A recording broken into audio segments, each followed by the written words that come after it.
நம்ம தமிழக அரசியலில் நடந்த 2 மிகப்பெரிய தேர்தல்கள், நான் சொல்கிறது 1967 and 1977, அது மாதிரி 2026 அமையப்போகுது.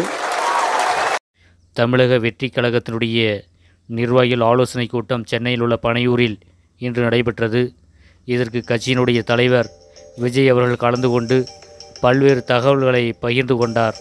1967 மற்றும் 1977 ஆண்டு நடைபெற்ற அதிசயம் 2026 ஆண்டு நடைபெற இருக்கும் தேர்தலில் நடைபெற இருப்பதாகவும் விஜய் தெரிவித்தார்.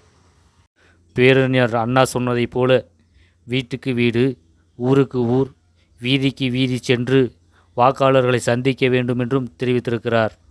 புதிய உறுப்பினர் சேர்க்கைக்கான செயலியை அறிமுகம் செய்துவிட்டு விஜயகாந்த் அவர் சொன்னதைப் போல மக்களுடன் தான் கூட்டணி என்று தெரிவித்திருக்கிறார்.